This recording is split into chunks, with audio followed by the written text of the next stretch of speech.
जय हिंद साथियों, हमारे चैनल स्टडी स्टार्ट में आप सभी लोगों का स्वागत है। आईएएस प्रीलिम सीरीज 26/5/2024 के लिए यह हमारा 12 लेक्चर है। इसमें हम पॉलिटी, जियोग्राफी, हिस्ट्री और इकोनॉमिक के क्वेश्चन को सॉल्व करेंगे। हम ऐसा इसलिए करेंगे कि कोई सब्जेक्ट वीक ना रह जाए। एग्ज़ाम में बैठने के बाद हमें ऐसा ना लगे कि हमने यह विषय पढ़ा नहीं है या रिवाइज नहीं किया है, पढ़ा है याद नहीं आ रहा है। इन सभी समस्याओं को दूर करने के लिए अब की बार हमने आईएएस प्रीलिम्स एग्ज़ाम को पास करने के लिए पूरी प्लानिंग कर लिया है कि आईएएस प्रीलिम्स 2024 को कैसे पास करना है। पहले paper first GS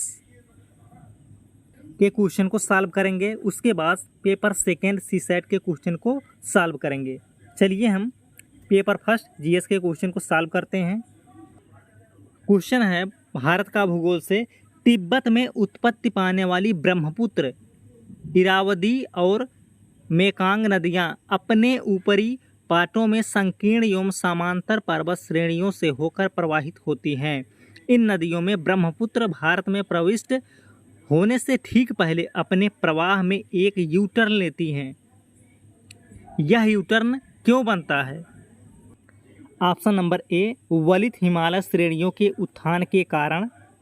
option number B, भूवैज्ञानिकी तरुण हिमालय के अक्ष संघीय नमन के कारण। ऑप्शन नंबर सी, तृतीय कल्पीय वलित पर्वतमालाओं में भू विवर्तनिक विक्षोभ के कारण। ऑप्शन नंबर डी है इस संदर्भ में उपयुक्त। ए और बी दोनों कारण तर्कसंगत हैं। चलिए हम पहले व्याख्या देखते हैं।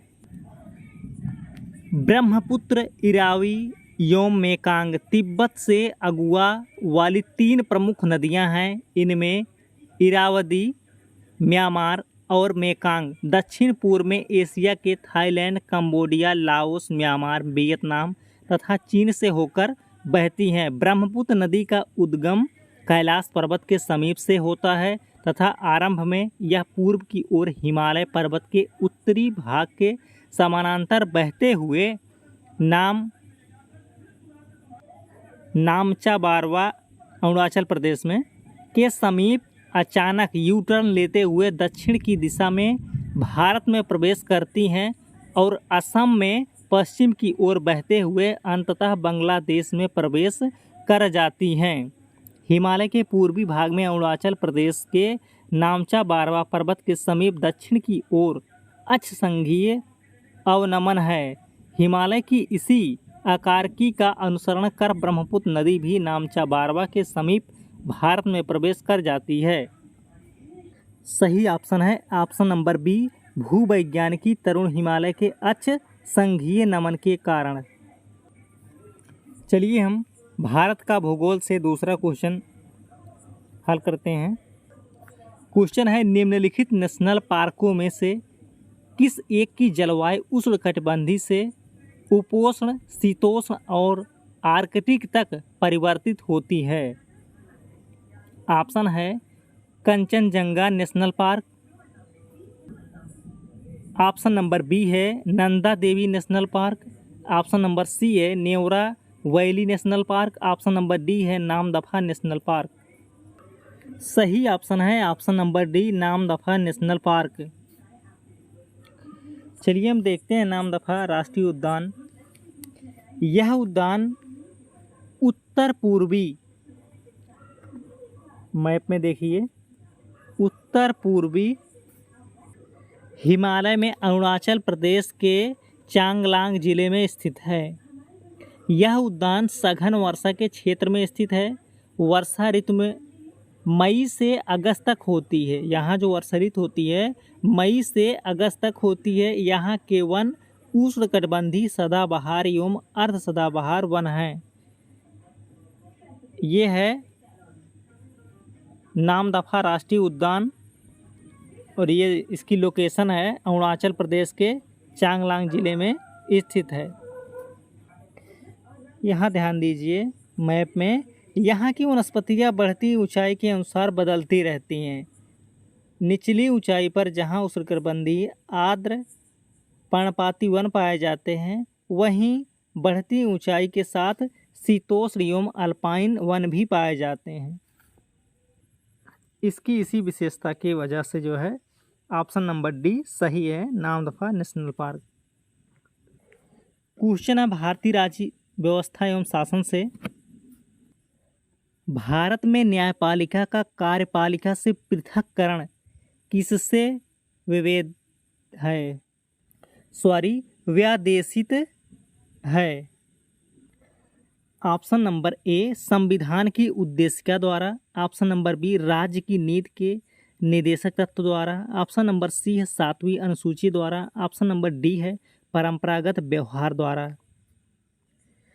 भारत में न्यायपालिका का कार्यपालिका से पृथककरण राज्य की नीति के निर्देशक तत्व द्वारा व्यादेशित है। इसी के अंतर्गत अनुच्छेद 50 आर्टिकल 50 के अनुसार राज्य की लोक सेवाओं में न्यायपालिका को कार्यपालिका से पृथक करने के लिए राज्य कदम उठाएगा। हमारा सही ऑप्शन होता है ऑप्शन नंबर बी, राज्य की नीति के निर्देशक तत्व द्वारा। भारतीय राज्य व्यवस्था एवं शासन से दूसरा क्वेश्चन है कि संविधान के 42वें संशोधन द्वारा निम्नलिखित में से कौन सा सिद्धांत राज्य की नीति के निर्देशक तत्वों में जोड़ा गया था। चलिए ऑप्शन देखते हैं। ऑप्शन नंबर ए है पुरुष और स्त्री दोनों के लिए समान कार्य का समान वेतन। ऑप्शन नंबर बी उद्योगों के प्रबंधन में कारोबार की सहभागिता। ऑप्शन नंबर सी काम, शिक्षा और सार्वजनिक सहायता पाने का अधिकार। ऑप्शन नंबर डी है श्रमिकों के लिए निर्वाह योग्य वेतन एवं काम की मानवीय दशाएं सुरक्षित करना। भारतीय संविधान का अनुच्छेद 43A आर्टिकल 43A उद्योग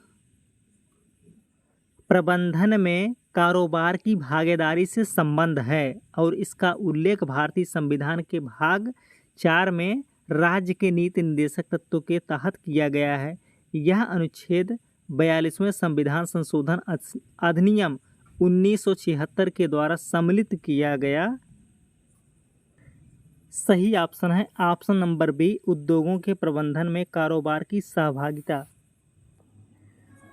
आधुनिक भारत का इतिहास। आधुनिक भारत का इतिहास से क्वेश्चन है कि भारत छोड़ो आंदोलन किसकी प्रतिक्रिया में प्रारंभ किया गया। ऑप्शन नंबर ए है कैबिनेट मिशन योजना। ऑप्शन नंबर बी है क्रिप्स प्रस्ताव।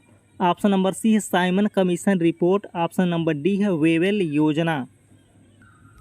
भारत छोड़ो आंदोलन की शुरुआत 8 अगस्त 1942 को हुई थी।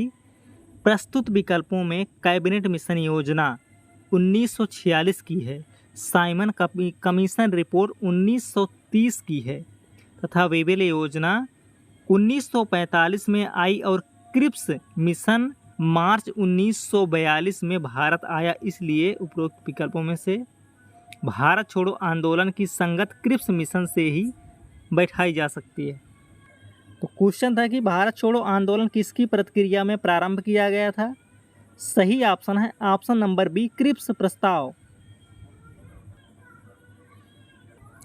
आधुनिक भारत से दूसरा क्वेश्चन है कि रॉलेट एक्ट का लक्ष्य था। ऑप्शन नंबर ए युद्ध प्रयासों को अनिवार्य आर्थिक समर्थन।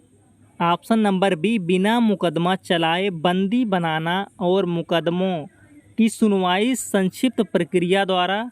ऑप्शन नंबर सी है खिलाफत आंदोलन का दमन। ऑप्शन नंबर डी है प्रेस स्वतंत्र पर प्रतिबंध लगाना।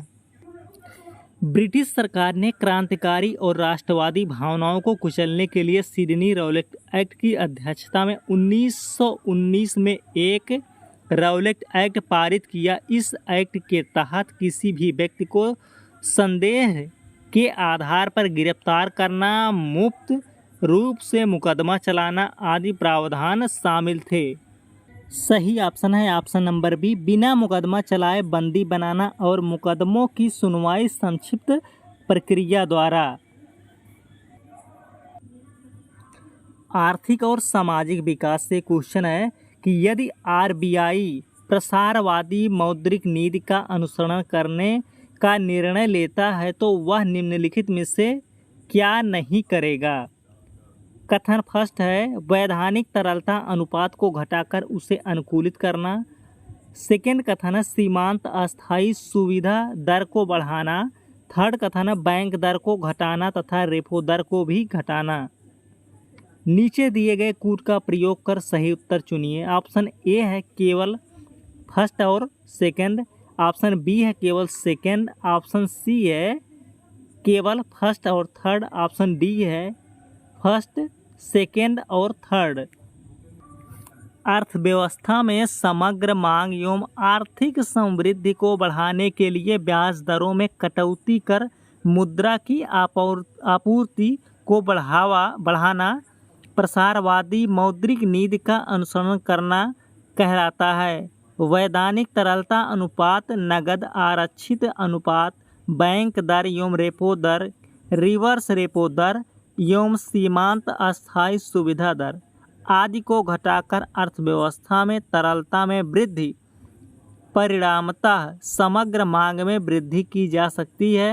वही इसके विपरीत नीति संकुचनकारी मौद्रिक नीति कहलाती है, जिसमें उपयुक्त अनुपातों एवं दरों में वृद्धि की जाती है। सही ऑप्शन है option number D, first second और थर्ड। इसका जो ऑप्शन सही है ऑप्शन नंबर बी, सेकेंड, सीमांत अस्थायी सुविधा दर को बढ़ाना।